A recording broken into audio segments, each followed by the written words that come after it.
Muy buenas tardes.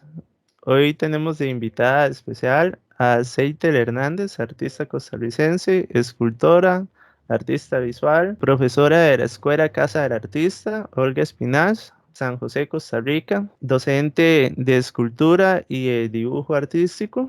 Muchísimo gusto tenerla aquí presente. Muchas gracias, José, por invitarme. Viendo un poco lo que es tu obra en general y lo que ha sido tu vida, he visto que has pasado por diferentes etapas, desde lo que haces hasta lo que has estudiado. Tengo entendido que no siempre estudiaste eh, arte, de que estuviste por otras ramas y me llama la atención el hecho de que te pasaras de lo que estudiaste inicialmente, que fue técnica dental, a introducirte al mundo de la docencia y lo que es la escultura como ya profesión propia. ¿Cómo fue esta transición? Bueno, lo que pasa es que yo estudié en el Conservatorio de Castella y ahí en el Castella, bueno, me iba a ir por artes plásticas y entonces nos invitaron a que lleváramos todas las ramas de las artes plásticas. Digamos, había que llevar pintura, escultura, dibujo, grabado, para que nos decidiéramos al final por una especialidad eh, más específica, ¿verdad? Inicialmente yo iba por pintura, pero cuando me tocó llevar escultura, la experiencia fue muy bonita para mí y definitivamente me conquistó y fue lo que elegí, ¿verdad? Eso fue como en noveno año de colegio. Ya más adelante, cuando salimos sí, cuando terminamos el bachillerato, ¿verdad? Sí anduve por otros lados porque no estaba segura de entrar a artes. Siempre artes fue como, siempre estuvo conmigo, ¿verdad? Desde niña, aún desde mucho antes, desde los 10 años más o menos, ya iba, me acuerdo que mami me llevaba al Museo de Arte Costarricense a llevar cursos ahí para niños y así. Y digamos, tenía ese nexo de siempre, pero cuando salí del colegio, tenía mucha inseguridad sobre dedicarme a este campo, ¿verdad? Lo que decían todos mis compañeros eran, y aún que éramos del Castella, ¿verdad? Era que si uno se iba por artes, pues iba a morir a morir de hambre, ¿verdad? El cuento de siempre.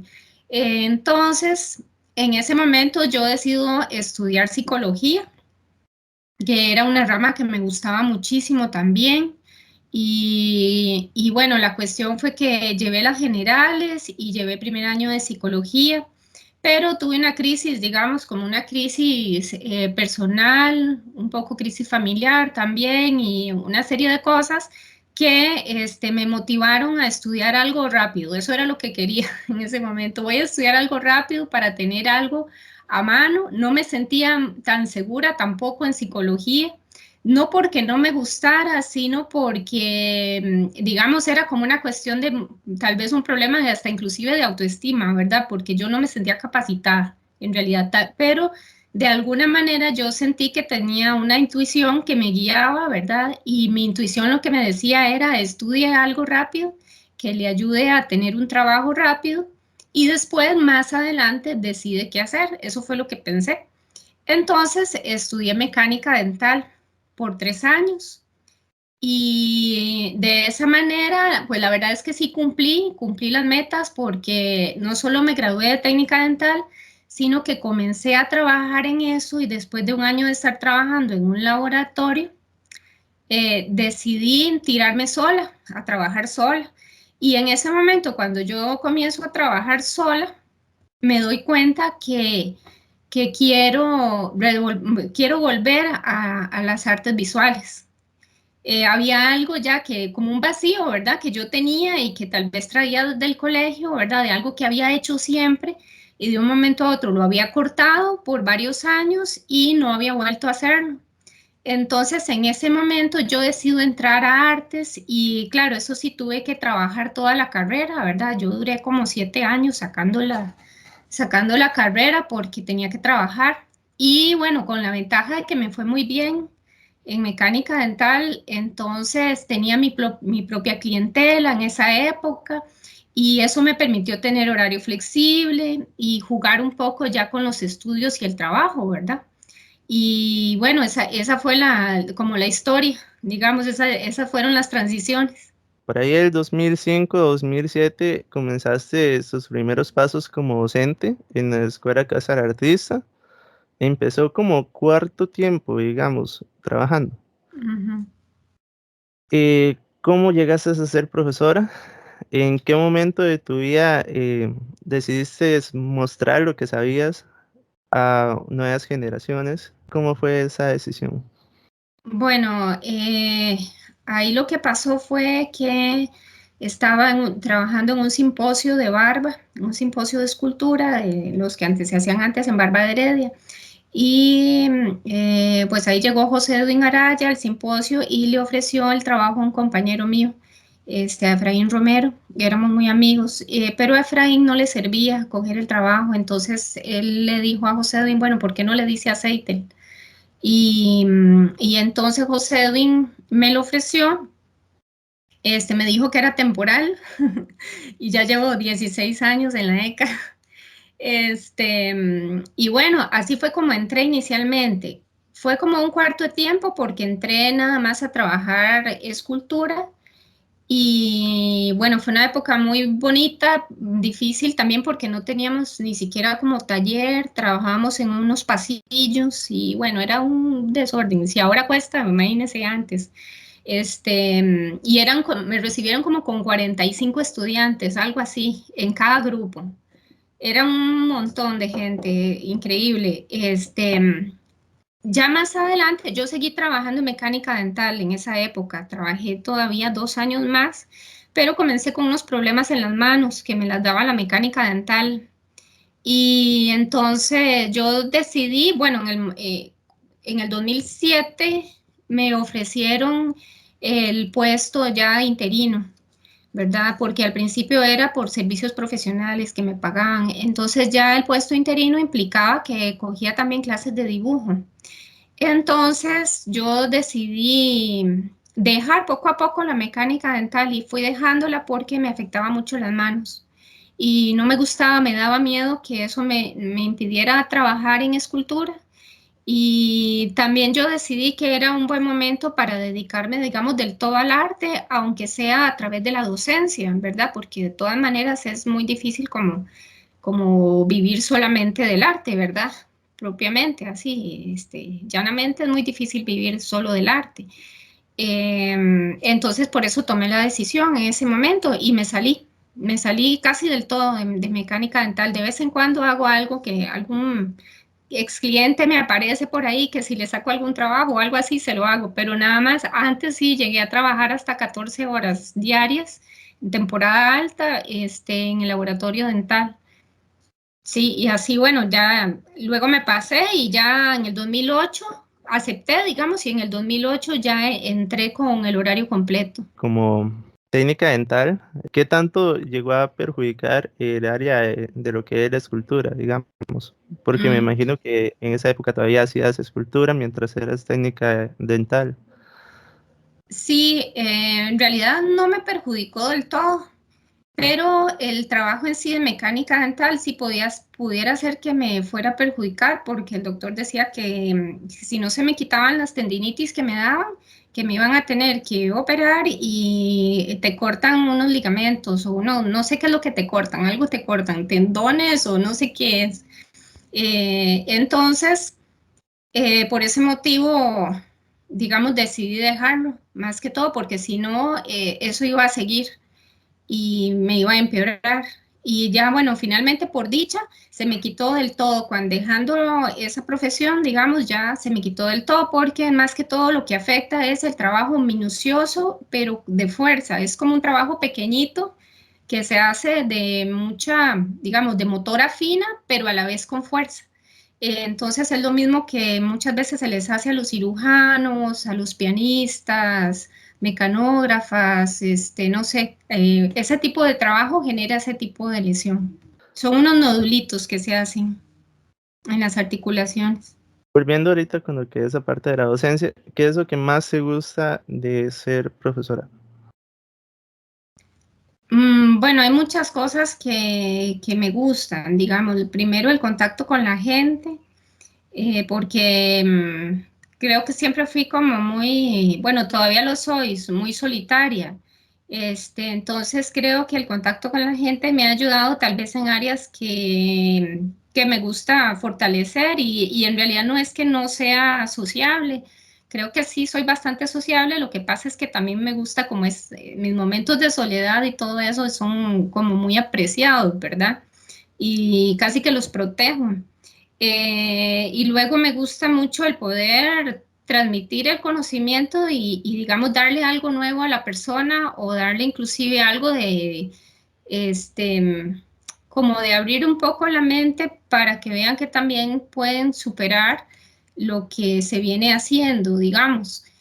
No pensar que ya tienen que nacer aprendidos. Es casi como un trabajo muy esperanzador porque la gente aprende a ir mejorando sus propios procesos y creo que eso es lo que más me gusta. Dijiste nacer aprendidos. Sin embargo, hay una edad en específico donde nace esa chispa. ¿Cuándo fue que nació esa chispa en usted que dijo, a mí me gusta el dibujo? Tal vez enfocándonos en su niñez o en su infancia. Yo creo que, bueno, así conscientemente, tal vez como a los 11 años por ahí, pero digamos, yo siempre traje desde muy, muy chiquita ciertas actitudes que eran como muy artísticas, digamos. Yo me acuerdo haberme encontrado una ramita, como tenía como 8, 9 años por ahí, una ramita en el patio y la ramita tenía las marcas de una enredadera. Y entonces yo me acuerdo que con una cuchillita le di como una formita, entonces me hice como una pequeña herramienta y era lindísima porque me había quedado además la marca de la enredadera.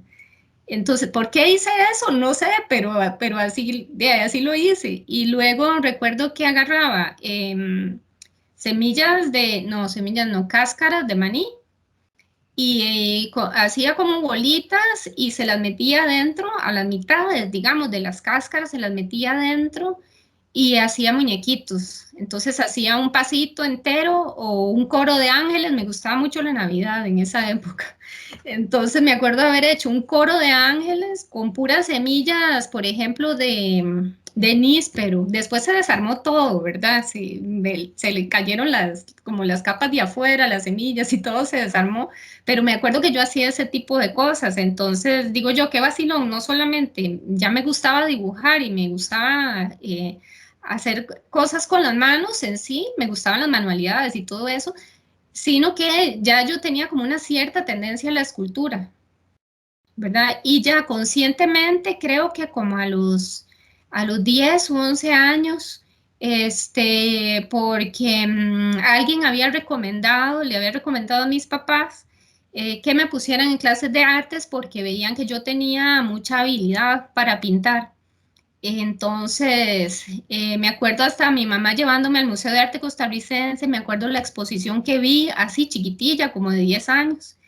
Y entonces creo que sí, desde la niñez ya traía eso, solo que después del colegio fue donde vino como la crisis de que no sabía qué hacer y después ya regresé otra vez. Dijiste de que te llevaron al museo. Siempre hay como alguna exposición en la cual nos llevan, eh, que nos deja así, como que nos mueve el piso, por decirlo así, y nos inspiran para hacer algo más, para crear. ¿Hay alguna exposición en específico que usted haya observado que Mm. de pequeña o de joven que le haya movido el piso? Sí, hay una exposición hay dos exposiciones que recuerdo muy bien, más o menos las dos en la misma época, me mandaron del colegio a verlas, las dos. Una fue la Bienal de Lagner y Sainz, no recuerdo si fue del 88 o del 89, que había un cuadro de un señor de apellido Moreno que a mí me encantó y luego fue el que ganó. Entonces yo estaba motivada porque a mí me había gustado el que había ganado, ¿verdad? Luego, pero la exposición que realmente me movió el piso fue una exposición de Bocaracá que vi en la galería, una galería que se llamaba Julián Marchena en esa época. Creo que era Julián Marchena, que es la galería, una galería que estaba en los bajos de la Biblioteca Nacional. Creo que es donde está el acopio en este momento del Museo de Arte Costarricense. En ese momento era una galería y era una exposición de Bocaracá. Y me impactaron mucho dos trabajos. En realidad no tienen mucho que ver, pero de alguna manera eso, yo siempre recuerdo esa exposición. Y uno de los trabajos que me impactó fue Imágenes del Poder de José Miguel Rojas. Y hasta me acuerdo del nombre de esa época. Y otra que me dejó todavía más impactada, que me dejó así como muy choqueada, fue la obra de Otón Solís, en la cual utilizaba cintas rojas para asemejar como sangre. De esa no recordaba ni siquiera el nombre de la obra, porque fue tan impactante para mí que ni siquiera me fijé, ¿verdad? Entonces toda la vida recordé ese tipo de obras de Otón donde él combinaba diferentes elementos. Y bueno, esa sería. Cuando niña, ¿algún profesor o algún amigo o familiar te sirvió así como de influencia? ¿Te dio algún tipo de consejos, recomendaciones para poder seguir en lo que te gustaba? Aquiles Jiménez, porque Aquiles fue mi profesor desde el colegio hasta la universidad. Entonces yo lo conozco a él desde que yo tengo 13 años.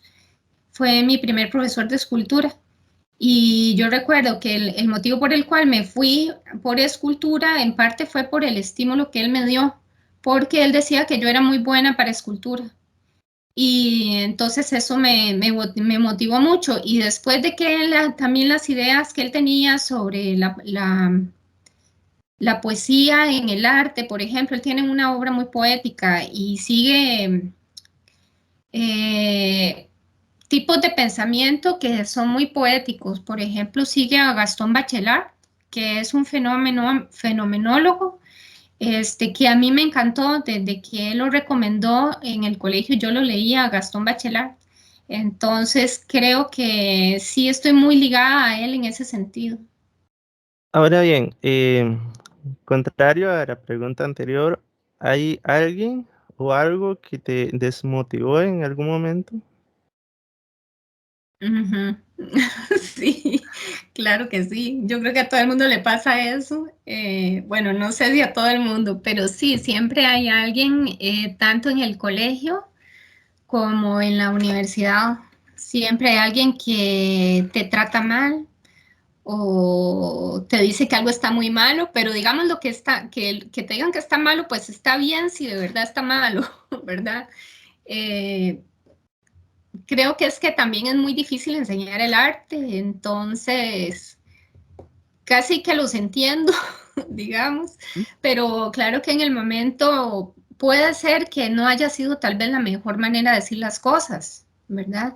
Entonces, o que simplemente te decían está malo, pero no te dan una guía o no te dan como, aunque sea una sola recomendación, ¿verdad? De qué hacer, ¿verdad? Entonces recuerdo, por ejemplo, una profesora que me dijo, yo hacía como un retrato, pero era un retrato inventado primero.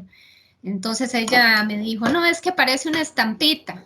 Y me lo dijo como de manera muy despectiva. Entonces, luego yo pensé, bueno, pero si parece una estampita, ¿cómo lo arreglo? ¿Verdad? Entonces no te estaban tal vez dando las indicaciones más adecuadas.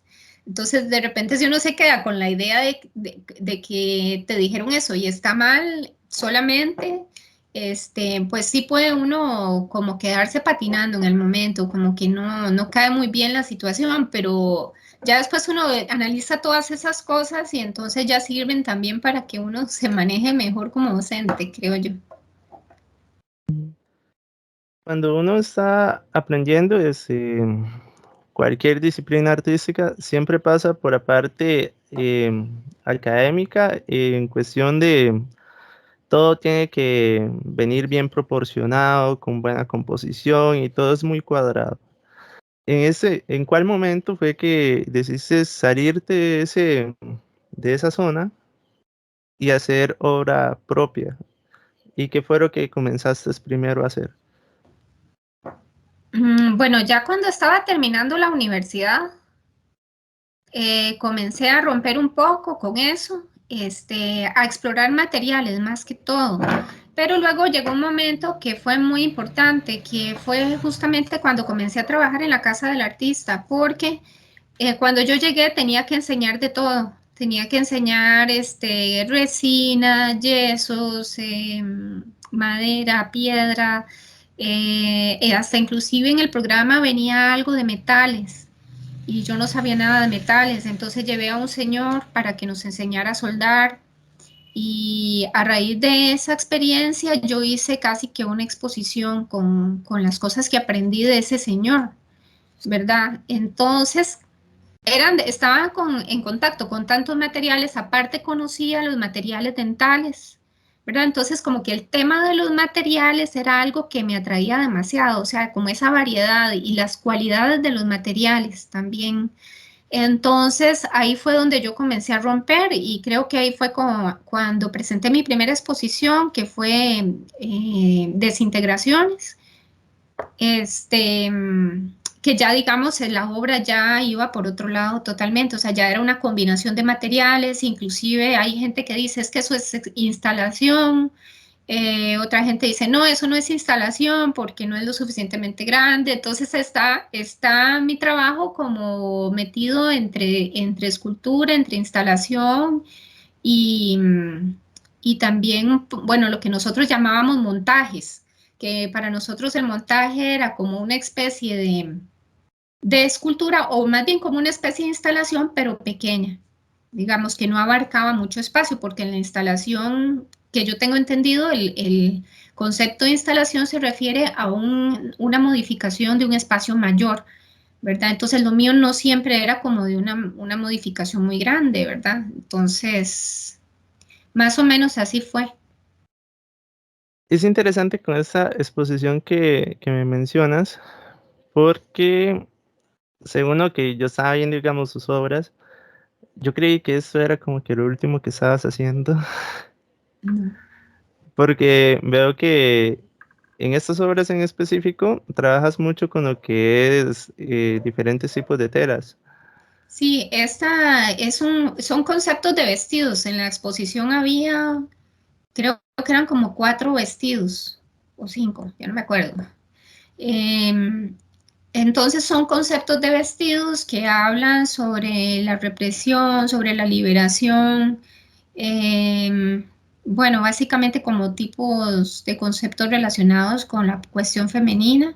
Este vestido en realidad se acerca mucho a lo abstracto, ¿verdad? Son conceptos de vestidos, pero en realidad son abstractos. Esta es la que más se parece a un vestido porque es como más bien como un corsé y está lleno de Ujú. alfileres. Si uno agranda la imagen, bueno, por cierto, la foto que me tomó Alex García de este vestido es buenísima porque si uno agranda la imagen, puede ver todos los alfileres. Este era dedicado a mi abuela,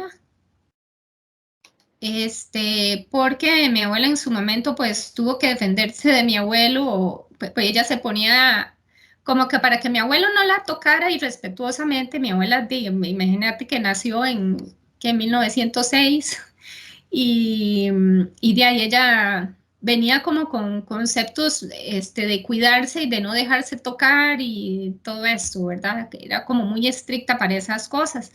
Entonces, para que, como que mi abuelo a veces la quería tocar como que sin querer le quería tocar los pechos, ¿verdad? Una cosa así. Entonces mi abuela se metió 2 alfileres en la blusa y mi abuelo salió todo rayado, ¿verdad? Entonces corsé se llama Abrázame, porque es como esa cuestión de querer, de que lo quieran a uno, pero a la vez tener la necesidad de defenderse, ¿verdad? De una situación tal vez de agresión de la que ella había venido antes, porque no era con mi abuelo, sino que tal vez era de antes. Entonces, bueno, está dedicada a mi abuela.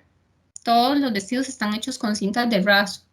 Hay una cosa que es importante, que tal vez este tipo de pieza es lo que la gente dice, esto es una instalación, no, piensan que es instalación porque se sale mucho del concepto tradicional de escultura, pero hay gente que habla en la actualidad de escultura suave, por ejemplo.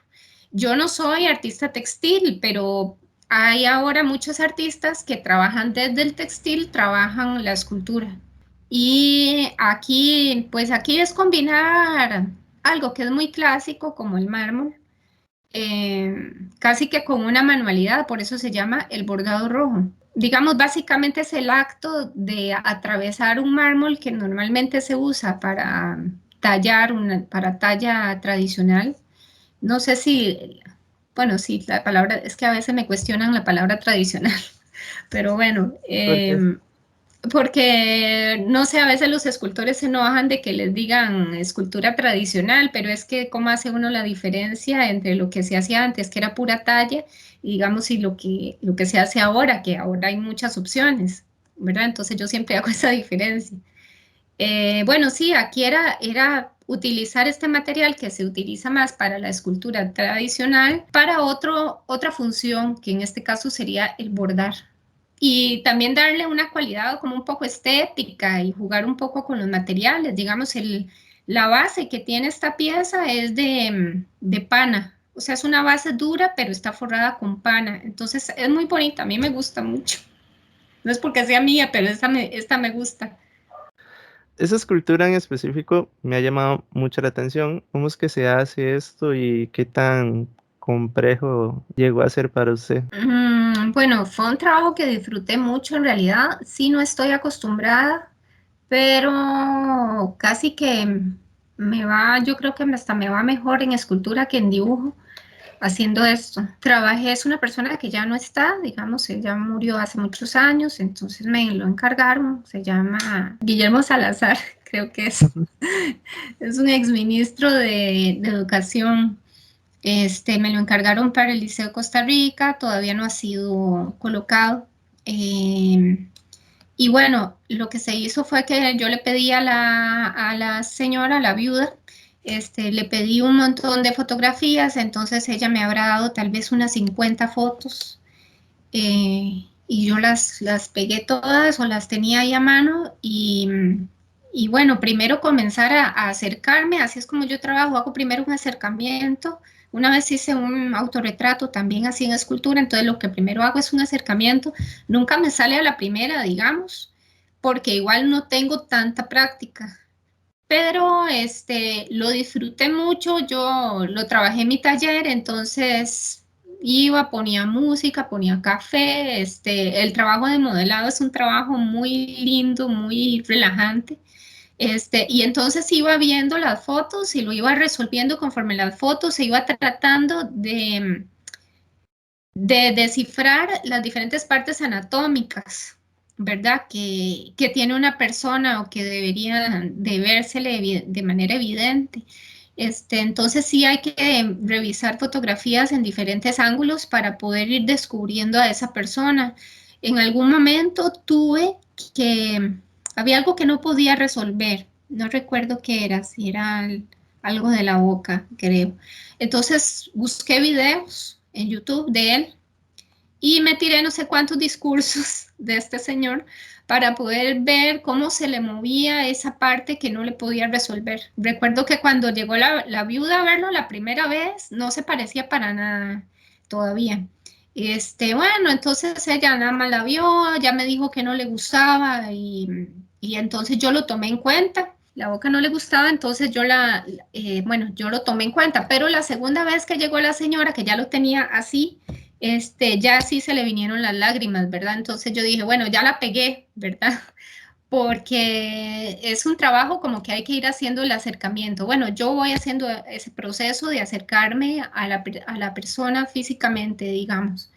Y bueno, así duré un par de meses yendo al taller, no sé, tal vez 2 veces a la semana, así, me iba de 4 a 8 horas más o menos. Esto es la técnica de fundición en bronce. Entonces, el proceso es el siguiente. La figura de la derecha es de barro. O sea que yo hice un modelado común y silvestre, como lo hacen en los de la beca, ¿verdad? La primera vez cuando entran a escultura hacen un modelado. Entonces hice este modelado y después hice un molde en yeso y lo chorreé en yeso. O sea, esta figura yo la tengo en yeso también.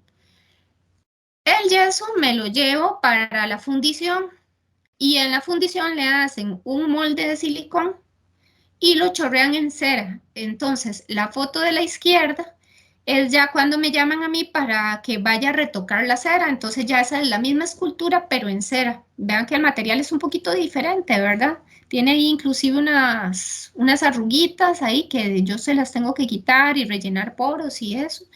Y luego de la cera, entonces ellos hacen un molde de cerámica. Cuando ya lo retoqué todo, hacen un molde de cerámica y derriten la cera por dentro y luego la funden el bronce y lo chorrean dentro del molde y ya sale el producto final que sería este.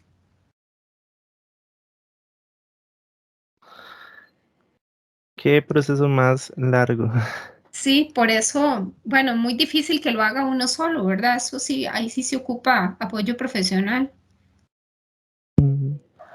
Y el hecho de apoyo que se técnico. parezca también, eso es extremadamente difícil porque yo he visto de que la gente tiene como una idea de cómo era la persona, como que idealizan a la persona y si no queda como tienen pensado es difícil. Sí, a mí tal vez lo que me costó un poco es que sí, la señora quedó muy complacida, pero los exalumnos no tanto, porque los exalumnos lo recordaban a él joven.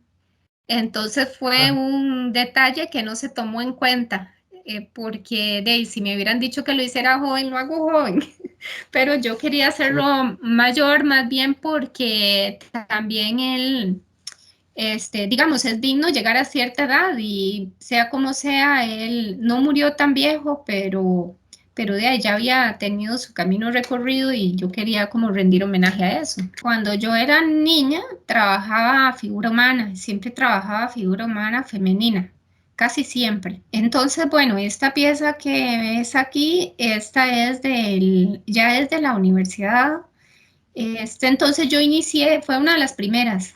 Entonces inicié de ahí, desde el punto en que yo había dejado en el colegio, ¿verdad? O sea, trabajando figura humana, femenina, solo que ya la modificaba más. Todavía tiene como un cierto clásico, ahí hay algo como clásico, pero también hay un poco de distorsión, jugaba un poco con eso. Y yo comencé por ahí, más que todo el objetivo es casi estético o jugar un poco acá con la cuestión de la figura humana, el movimiento también. Entonces era de una época en que se trabajaba mucho así, con movimiento y qué sé yo, ropajes y esas cosas. Tengo también como una serie de obras que tienen que ver con arquitecturas imaginarias.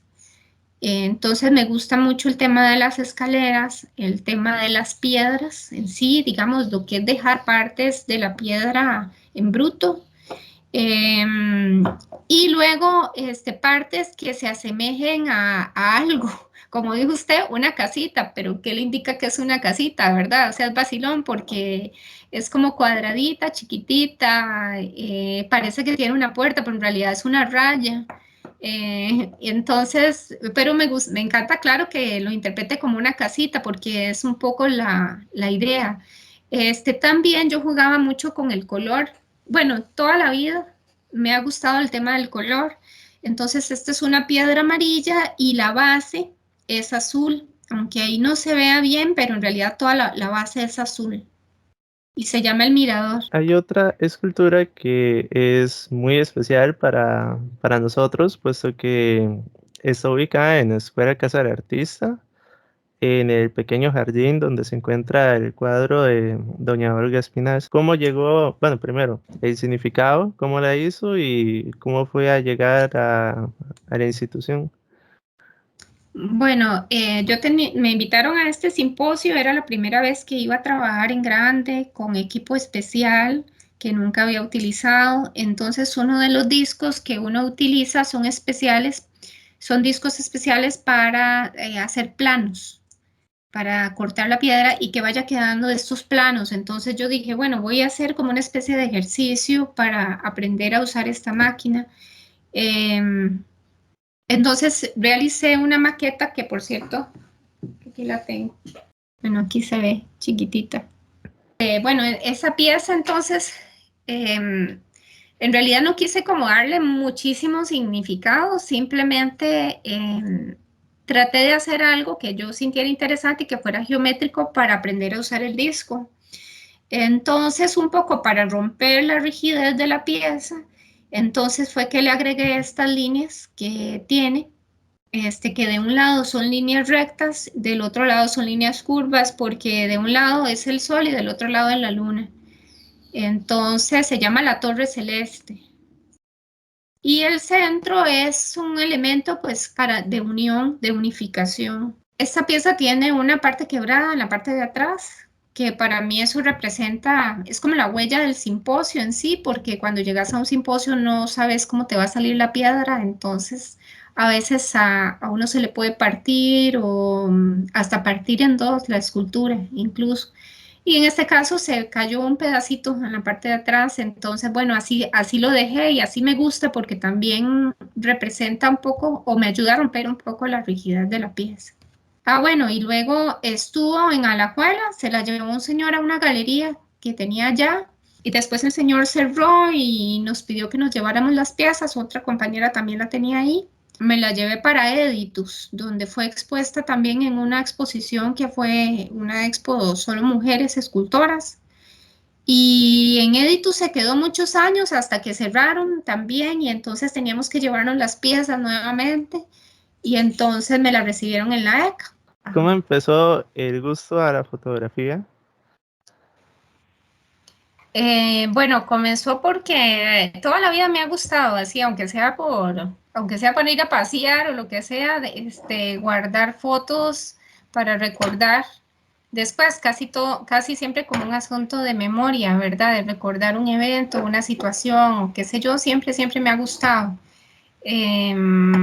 Entonces ya había llevado un curso con Yolanda, pero no lo pude llevar bien justamente porque en ese momento viajé a Brasil y entonces perdí el curso. Prácticamente yo vine a retomarlo, pero qué va, ya creo que inclusive el curso quedó como a media. Yo no sé qué fue lo que pasó al final, si ellos terminaron el curso completo. Pero entonces me quedé picada porque no había terminado y yo traje unas fotos interesantes de Brasil para enseñárselas a Yolanda.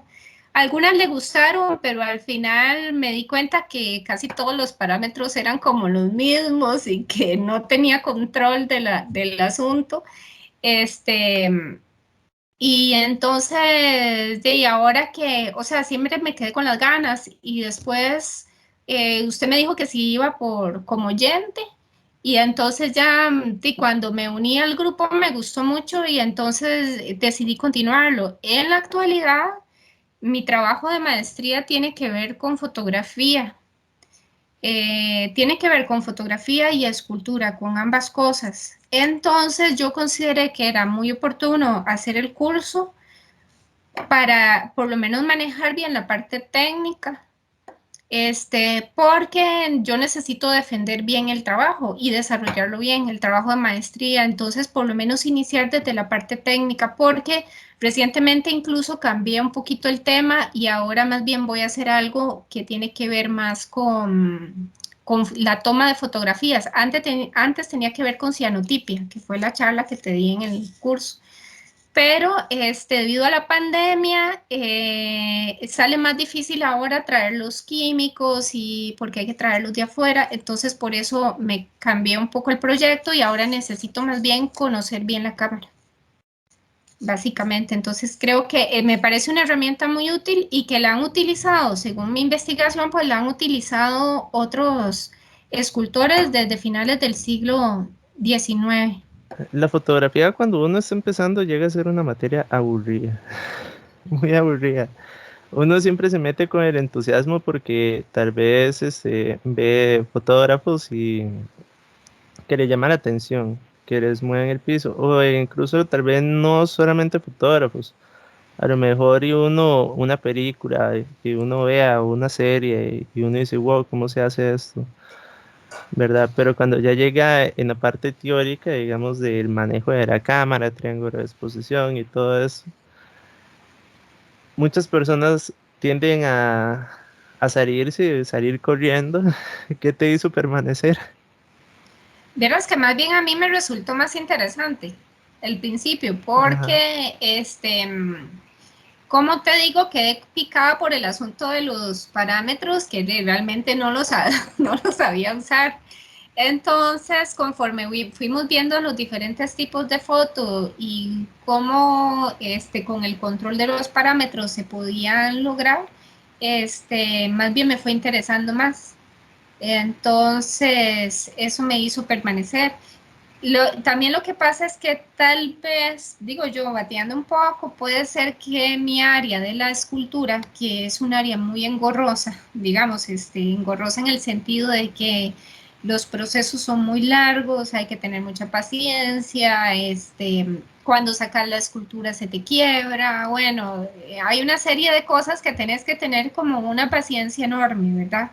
Entonces creo que tal vez eso me hace estar acostumbrada a esperar, digamos, a darle chance a que el asunto se ponga más, lo llegue a dominar más, porque yo sé que luego tendré mejores resultados. Uno también se ve influenciado por diferentes gustos, lo que uno hace, tanto por qué música escucho, qué tipo de películas, qué tipo de libros, también incluso hasta qué comemos. Todo esto viene a ser una influencia para lo que nosotros creamos, hacemos como artistas. Entonces, quería preguntarle, ¿cuáles son sus gustos musicales? Y también si le gusta algún tipo de película, lees algún libro.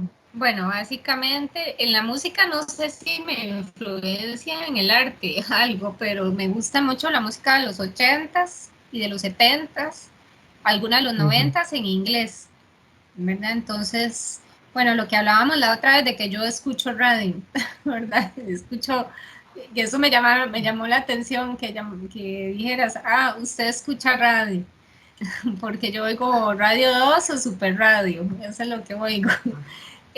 O bueno, igual en YouTube me pongo a buscar música.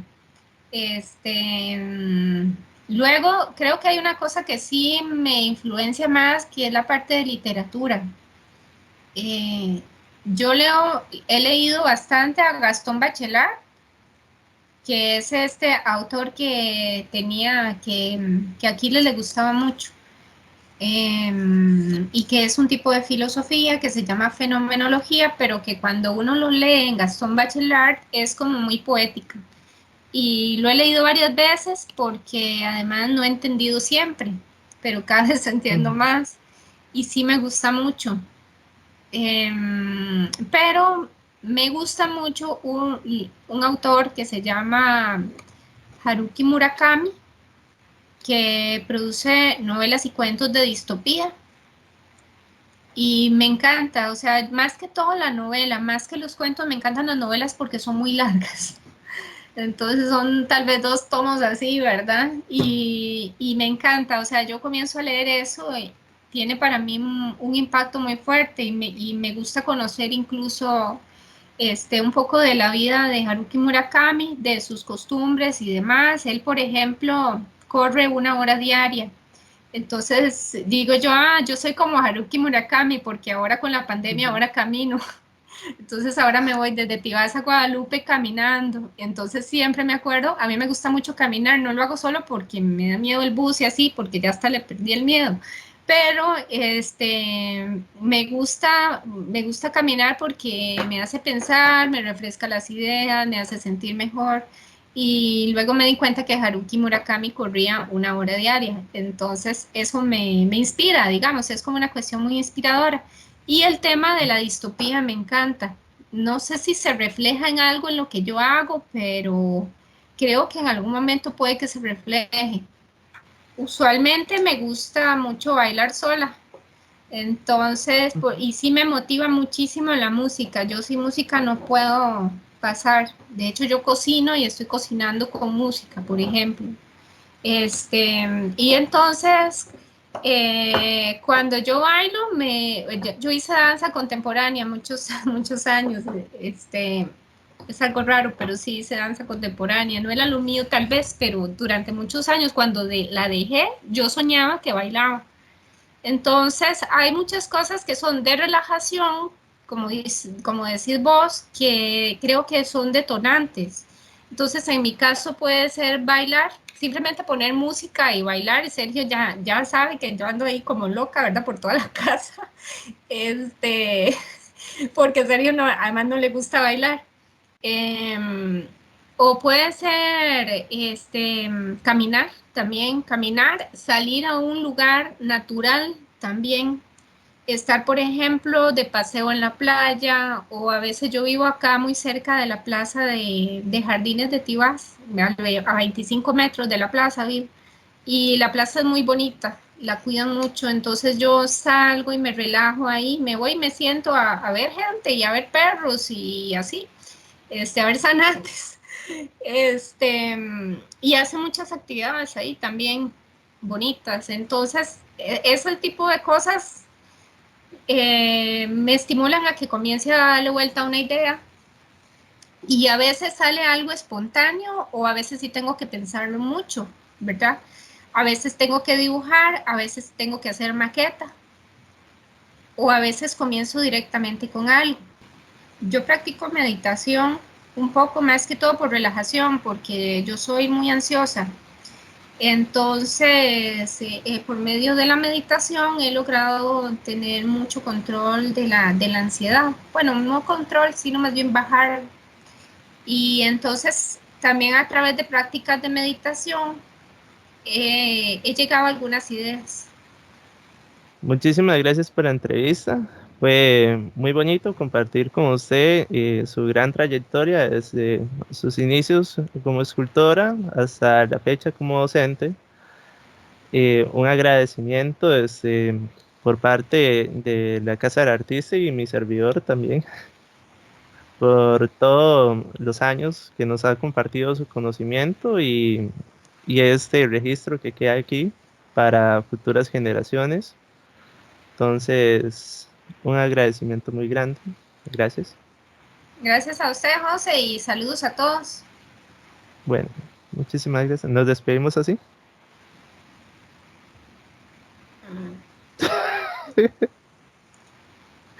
Digamos.